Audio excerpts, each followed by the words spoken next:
I turned 94 yesterday. The peace I have now, it didn't come from being accommodating. It came from learning to be honest, even when honesty stings. Let me tell you how I got here. My husband James passed 12 years ago. Everyone at the funeral kept saying how strong I was. Strong. I felt erased. For 63 years, I'd been James's wife. Before that, I was my mother's good daughter. That word followed me like a shadow my whole life. But sitting in that empty house afterward, I didn't feel strong. My children's caretaker, my community's reliable woman, the one who showed up, who didn't complain, who made space for everyone else to be comfortable around her. Then one Sunday, my youngest called. Marcus always called on Sundays. A quick check-in, 5 minutes if I was lucky. He'd tell me about his job, his new car, some drama with his girlfriend. Then, Mama, I gotta run. Work stuff. 62 Sundays of this. I never mentioned my arthritis getting worse, or how I'd taken a fall, or that I'd been lonely in ways that kept me up at night. I just said, okay, baby, take care of yourself. But this particular Sunday, something broke open in me. When he said he had to go, I didn't say okay, I said no. The silence on the line was so complete, I thought we'd been disconnected. What do you mean, no? He finally asked. I mean, you haven't asked me a single question about my life in years, I said. My hand was shaking, but my voice was steady. If this is something you do out of obligation, then don't. Don't call me out of duty. That's worse than no call at all. He stammered. He said he didn't know I felt that way. We hung up uncomfortable and uncertain. But when I put that phone down, something in my chest unclenched. I realized the sky hadn't fallen. My son still loved me. He just needed to know I had opinions about how I wanted to be loved. Then there was my bridge club. 40 years of Tuesday nights. There were 4 of us. Me, Gloria, Diane, and Ruth. But really, it was Gloria and me. Gloria would arrive with her stories already lined up. Her daughter's ingratitude, her back pain, the way her church choir was going downhill. I'd listen for 3 hours, shuffle cards, and never once did she ask about my life. 40 years. One Tuesday, she was in the middle of a story about her grandson's college rejection when I set down my cards. Gloria, I said, I don't want to do this anymore. She looked at me like I'd spoken in another language. The bridge club, I continued, the listening, all of it. I'm done.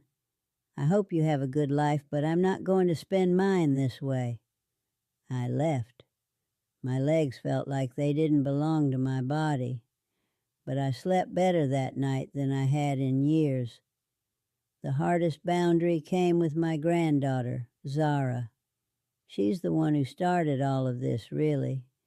A few years back, she'd said something that lodged in my brain like a splinter.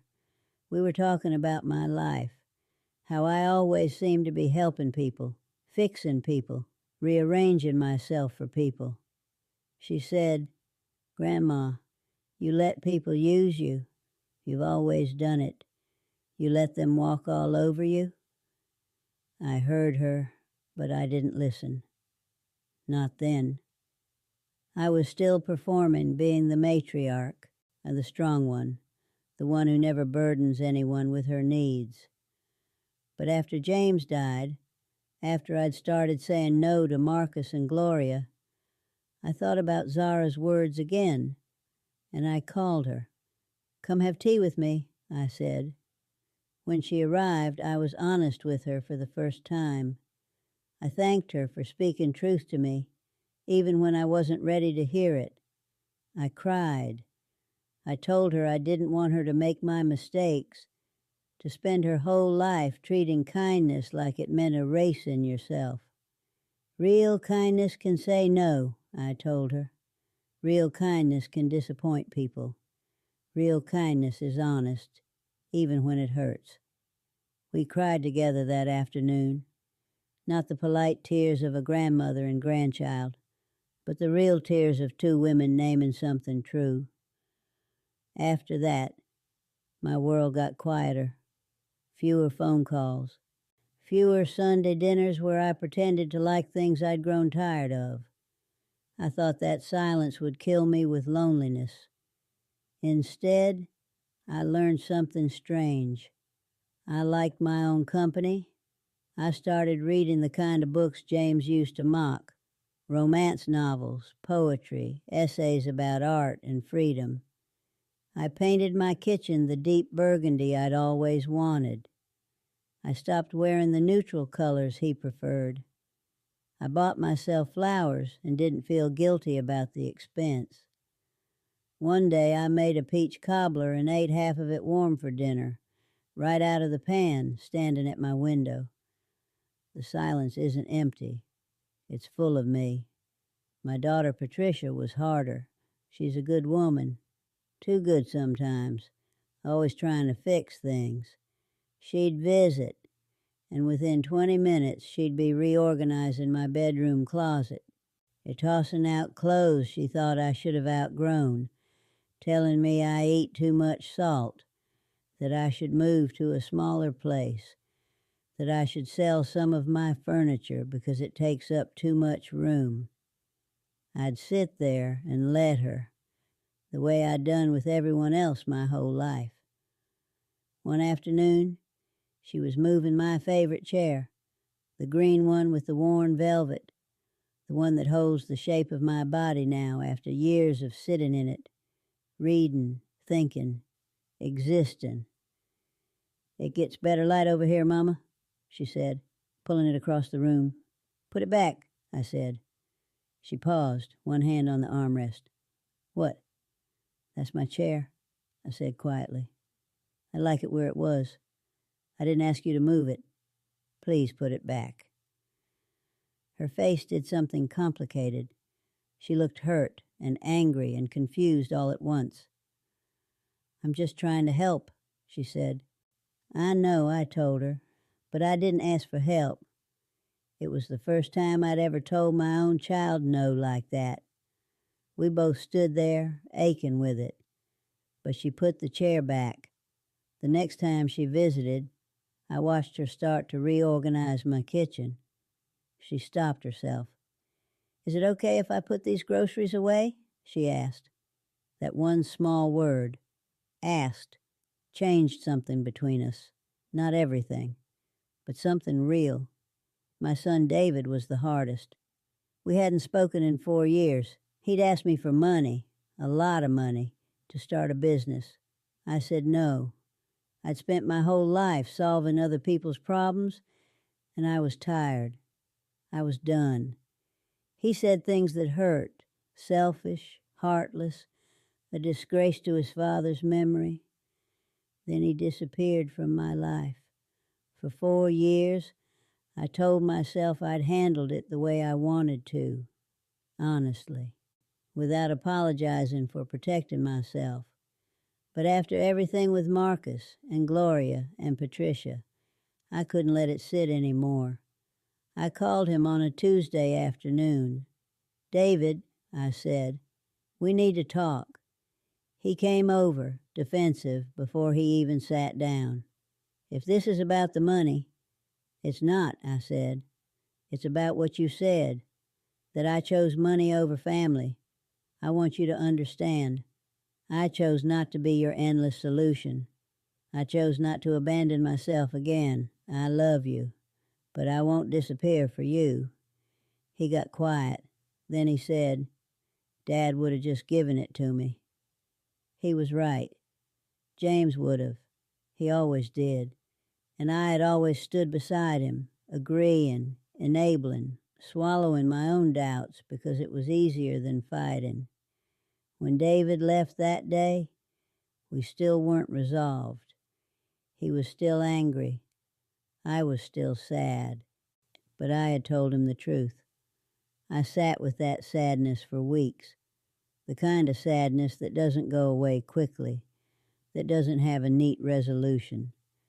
I grieved the version of myself he wanted me to be, the mother who fixes everything, who says yes, who apologizes for existing. That version was dead, and her death was real grief. But something unexpected happened. I lived. The sadness didn't destroy me. It just was. And in being with that sadness, honest and unresolved, I realized something. I had spent my entire life running from this exact feeling, the feeling of someone being upset with me. I had made myself small, quiet, accommodating, not out of love, but out of terror. Terror of being rejected, abandoned, seen as selfish or cold. I had traded my opinions, my time, my very self just to avoid this one ache. And now, sitting with that ache in my quiet living room, I asked myself the question I should have asked decades ago. Was it worth it? The answer was no, a thunderous, absolute no. The pain with David was clean. It was honest grief. But the pain I'd carried my whole life, the pain of swallowing my truth, of performing the role of the good woman, the strong woman, the woman who never bursts anyone's bubble, that was poison. That was the real damage. Here's what I learned from the wreckage and the surprising strength of what remained. I was wrong about love. I thought love meant never making anyone uncomfortable. I thought it meant making myself smaller so others could feel bigger. I thought my value was in my usefulness. I was wrong. Real love requires something solid to stand on. And you cannot truly love anyone from a position of constant apology and self-erasure. All you can do is perform, and performance is exhausting. It's a lie you tell with your whole body. What I should have done decades ago was build that solid ground, board by board, with small, honest moments, with quiet refusals, with the steady practice of choosing myself. It wouldn't have saved every relationship. Some, like the one with David, were built on the shaky foundation of my compliance. But it would have saved me, and in saving myself, I would have had something real to offer to the people who actually wanted me, not just my labor, not just my accommodation, but me. So here's my advice, especially to the women who are my age or getting close to it. Stop performing.